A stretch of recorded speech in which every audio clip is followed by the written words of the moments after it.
এগুলো কার ট্রফি? আমার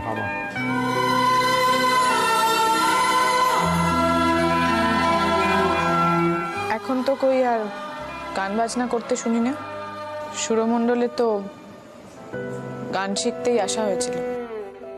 চলো তাড়াতাড়ি মিলে কাজটা করি, আমাকে যেতে হবে তো।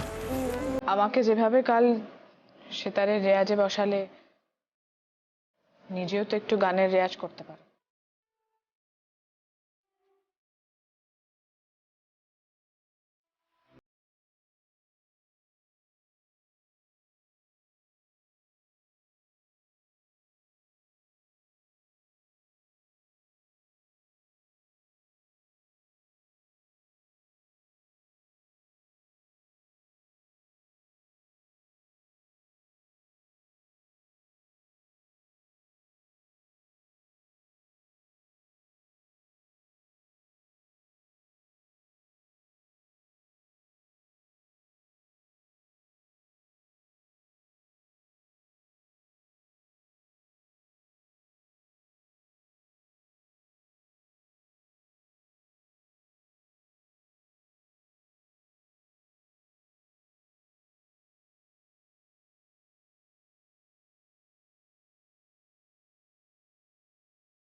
করেছিলাম বলো।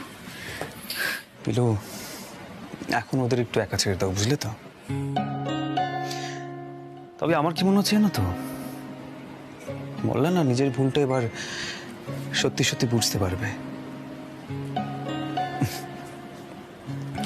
পণ্ডিতজি মলরের চোখে যে পট্টিটা পরিয়ে রেখেছেন না, সেটা যদি একবার সরানো যায়, দেখবি সবকিছু খুব সহজ হয়ে যাবে। সেই পট্টিটা সরলে মল্লারটা যদি দাদুকে পাল্টাতে পারতো, তাহলে সব থেকে বেশি ভালো হতো। আর এই পরিবারটা ভাঙা তো আমাদের উদ্দেশ্য নয়, বরং অন্যভাবে চিন্তা করাতে পারলে আমাদের উদ্দেশ্য সফল হবে। তাই তাই এখন থেকে আমাদের চেষ্টা করতে হবে যাতে মল্লারটা সত্যিই পাল্টে যায় ভেতর থেকে। আর এই কাজটা শুধু একজনই করতে পারবে। বুঝেছি কেন দাদি, আপনার জ্ঞানের ছোট একেবারে চতুর্দিক আলোকিত করে দিয়েছে। এবার চাই ওদের টাকা ছেড়ে দিই, চল। আরে বাবা, আমি কিছু বললেই দোষ না, দিই না, না। কোনো দোষ আমি কিন্তু যে কথাটা বলছি এই রঞ্জা, বাকিটা আমি করে নিচ্ছি, তুমি রওনা দাও, যাও, দেরি হয়ে যাবে। কিন্তু যা বলছি তর্ক না করে শোনো একটিবার, প্লিজ।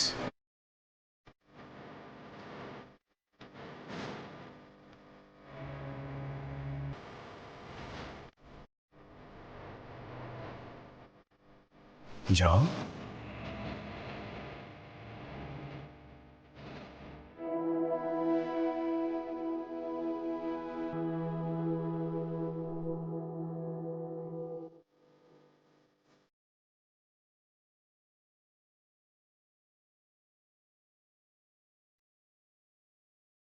ভগবান জানে হঠাৎ কি হলো মল্লারের।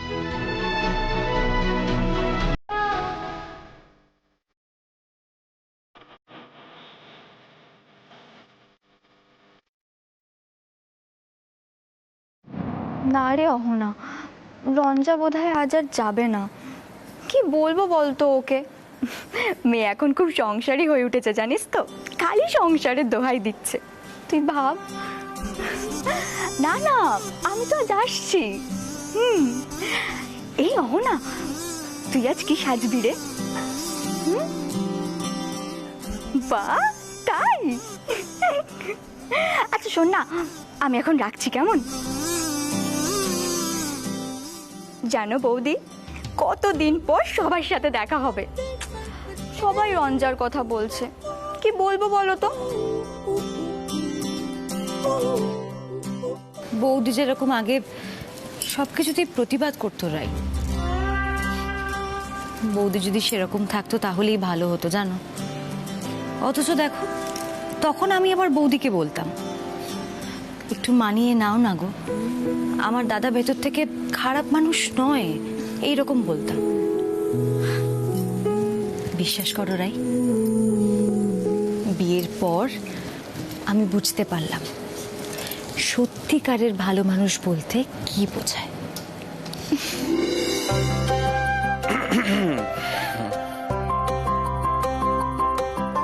আচ্ছা, আপনি যে আমার পেছনেও এত সুখ্যাতি করেন, এটা তো জানা ছিল না।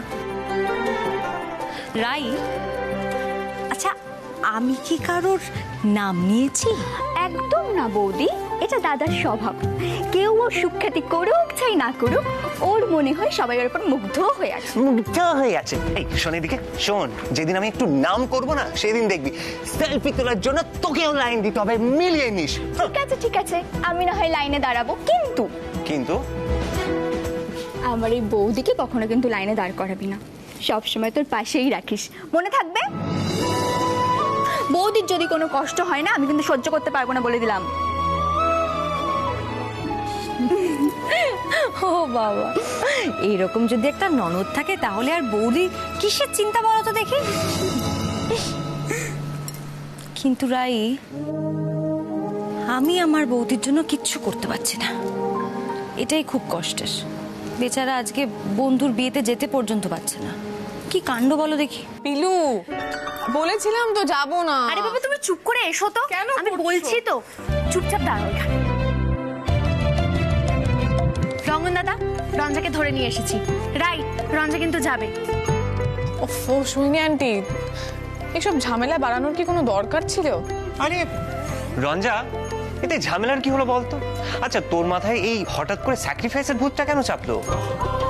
কি আর বলবো, রঞ্জার মল্লারের কাণ্ড কারখানা আমিও কিন্তু সত্যি কিছু বুঝতে পারছি না।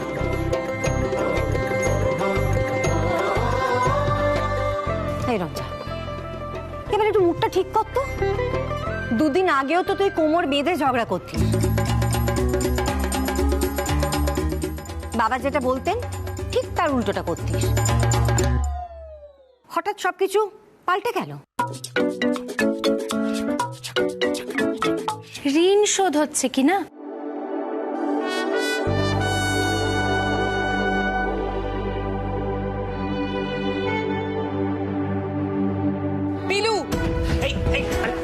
সর এখান থেকে, তুমি কিন্তু আমায় মার খাবে বলে দিলাম। এই দাঁড়া দাঁড়া দাঁড়া, মারধর পরে হবে। তুই এখানে কি করে এলি? তুই তো আমাকে বলেছিলিস নাকি তোর পণ্ডিতজি তোকে এত কাজ দিয়েছে তোর সারা সকাল লেগে যাবে। রঞ্জা মানে মল্লার ছিল না তোমার সঙ্গে? ও আচ্ছা আচ্ছা, সেই জন্য তাড়াতাড়ি কাজগুলো শেষ হয়ে গেল।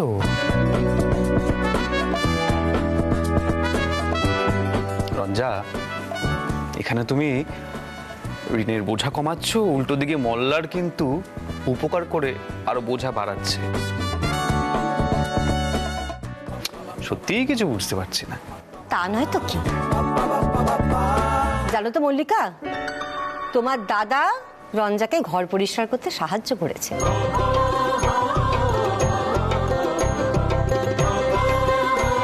মানে জেঠিমণি তুমি কি বলছো কি? আমি তো ঠিক হজম করতে পারছি না ব্যাপারটা। দাদু জানেন যে দাদা বৌদিকে সাহায্য করেছে ঘরের কাজে? আরে তাতে এমন দোষের কি আছে? পণ্ডিতজি তো খুশি হওয়ার কথা। তবেই হয়েছে। দাদা পুরুষ মানুষ না, ও বাড়িতে ছেলেরা এসব কাজ করলে আর দেখতে হবে না।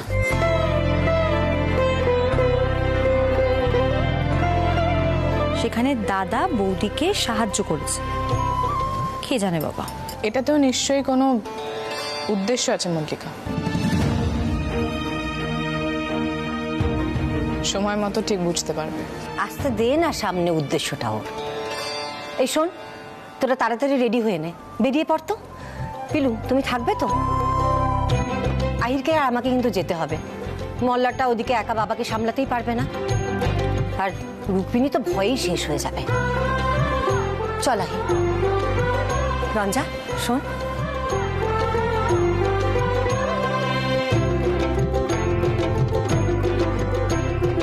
খুব আনন্দ করিস কেমন? একদম করবে মামুনি, মল্লারদা তো বলেইছে সব দিক সামলে নেবে।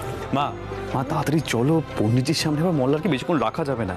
আরে হাজার হোক ও তো আমার ভাই হয় না। চলো রঞ্জা। রঞ্জা, সবই তো বুঝলাম, কিন্তু তুই তো আমাকে বলেছিলিস তুই আসবি না। আমি তো পার্লারে অ্যাপয়েন্টমেন্টটাই ক্যান্সেল করে দিলাম। এবার কি হবে বলতো? সত্যি রায়, কি হবে বলতো? তোর এবার যাবি কি করে?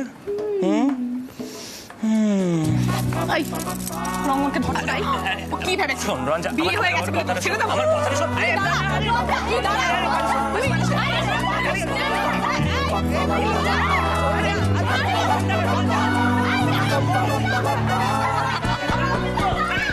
উফ, শুরু হয়ে গেল। জানো বিলু, এরকমই একটা দাদা বোনের সুন্দর সম্পর্কের জন্য আমি কত দিন ধরে অপেক্ষা করে বসে আছি। ভাবতে পারো, আমি আমার দাদার সঙ্গে এরকম ইয়ার্কি ঠাট্টা করছি। আমার ঘর বৌমা একা একা পরিষ্কার করেছে, এটা বলতে চাও তুমি? মিথ্যে বলছো না তো? সত্যি মল্লার, তুই এত পাল্টে গেলি কি করে? কোথায় পাল্টেছে পিসি ঠাম্মি? কি পরিবর্তন দেখেছো আমার মধ্যে? নিজের মতো করে একটা কিছু ধরে নাও। আমি আগের মতোই আছি। থাকলে তো নিশ্চিন্ত হতাম, বসু মল্লিক বাড়ির ঐতিহ্যটা থাকতো, কিন্তু তা তো আর থাকছে না। ক্ষমা করবেন পণ্ডিতজি,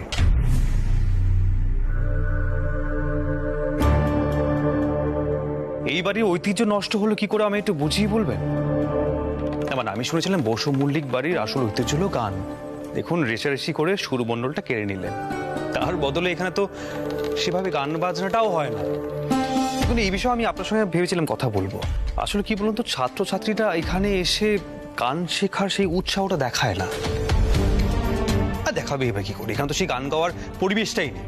দেখুন পণ্ডিতজি, মল্লারকে হাতের পুতুল বানিয়ে বংশের ঐতিহ্য বজায় রাখার চেষ্টা না করে এই বংশের যেটা আসল ঐতিহ্য গান, সেটা বজায় রাখার চেষ্টা করুন। সকলে শুনছো তাহলে আহিরের কথা? মল্লার দুদিন আগে হলেও তো তুমি এসব কথা মুখ বন্ধ করে শুনতে না। আহির, কেন সবসময় দাদুকে এরকম বলো বলো তো? দাদু আঘাত পান, বোঝো না সেটা? তাহলে পণ্ডিতজির সামনে সত্যি কথাটা কে বলবে মল্লার? আরে উনি তো নিজের মতো একটা পৃথিবী বানাতে চান, কিন্তু বাস্তবে তো সেই পৃথিবী ওনার মতন করে চলবে না। চলে কি? দেখুন পণ্ডিতজি, এইভাবে গত শতাব্দীর নিয়ম কানুন বাড়িতে বজায় রাখাটা না লজ্জার বিষয়, গর্বের বিষয় নয়। কিন্তু এত বড় বড় ভাষণ দিচ্ছিস যে আহির, তার কারণটা কি? বউ নিশ্চয়ই বন্ধুর বাড়ি গিয়ে ফুর্তি করছে। সেটা তো দোষের নয় পিসিমা। একদিন যদি বাড়ির বউ বন্ধু বান্ধবের সাথে হই হই করতে যায়, তাতে হয়েছেটা কি? তার মানে গেছে, তাই তো?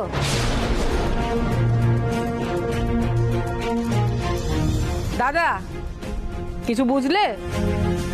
ওই ঘর জ্বালানি মেয়ে মল্লারকে হাত করে ওকে দিয়ে ঘর পরিষ্কার করিয়ে বন্ধুর বাড়ি গেছে ফুর্তি করতে। তোমার অনুমতি নেবার প্রয়োজন মনে করলো না কেউ। মল্লার, তুই নাকি পাল্টাসনি? এতদিন ধরে কেউ যদি তোর সামনে তোর দাদুর নামে কোনো কথা বলতো, তুই তাকে মারতে যেতি। আর আজ এ কি অবস্থা হলো দাদা? মল্লার, যথেষ্ট হয়েছে। এবাড়ির থেকে ওরম ফুর্তি ফাট্টা করতে বউরা যায় না।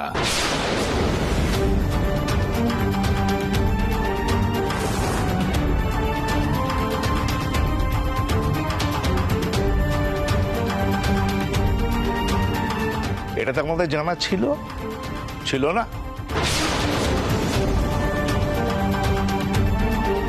পণ্ডিতজি, আপনি এই সমস্ত কি কথা বলছেন? তাহলে রঞ্জাকে ডিভোর্সটা নিতে দিন।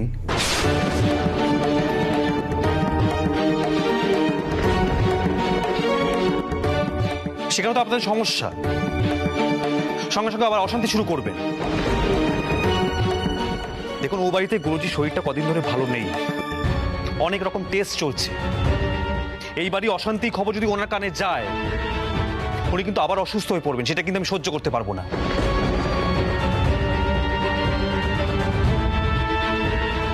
নয়তো আমি জোর করে কেসটা করিয়ে এই ডিভোর্সটা আদায় করে নিতাম।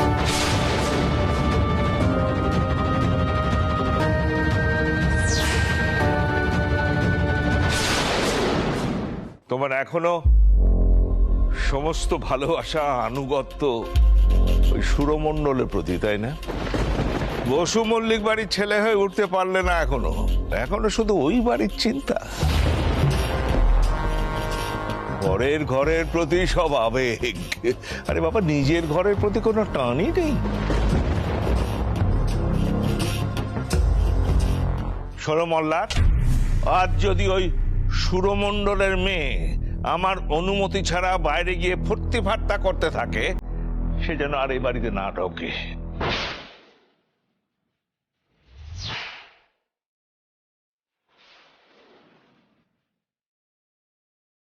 দাদু, তুমি তো অকারণে রেগে যাচ্ছ।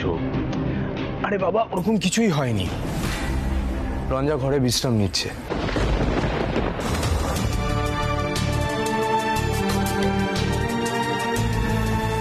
দেখো, অভ্যেস নেই তো, খাটাখাটনি করেছে, ক্লান্ত হয়ে গেছে। একদিনকেই কেউ আর বসু মল্লিক বাড়ির বউ হয়ে উঠতে পারে না।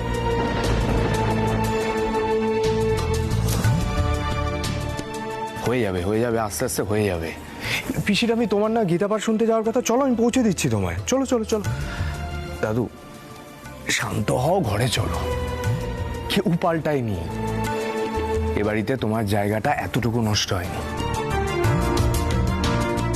চলো চলো, ওঠো, ঘরে চলো, ওঠো।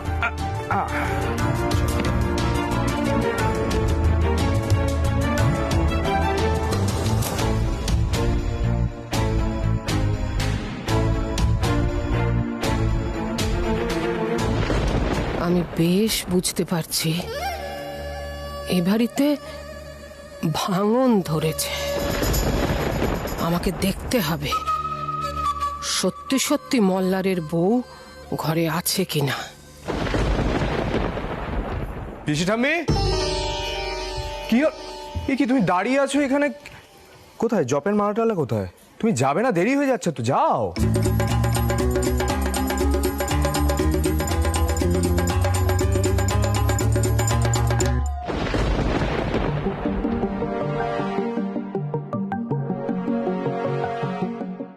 একটুও বিশ্বাস করেননি পিসিমা। না করলে না করবে। আরে এখন গেলে তো আসবে সন্ধেবেলায়, ততক্ষণে রঞ্জা চলে আসবে। আর দাদু দোতলায় উঠবে না। কি করবো বলো তো জেঠিমণি, পারছি না। তার থেকে এই ব্যবস্থাটা ভালো না? কিন্তু মল্লার, এইভাবে লুকিয়ে চড়ি আর কতদিন? আর কতদিন এইভাবে রেওয়াজটা হবে? এভাবে মিথ্যে কথা বলে বেরোনো হবে? দেখো মল্লার, তোমাকে একদিন না একদিন পণ্ডিতজির মুখোমুখি হতেই হবে।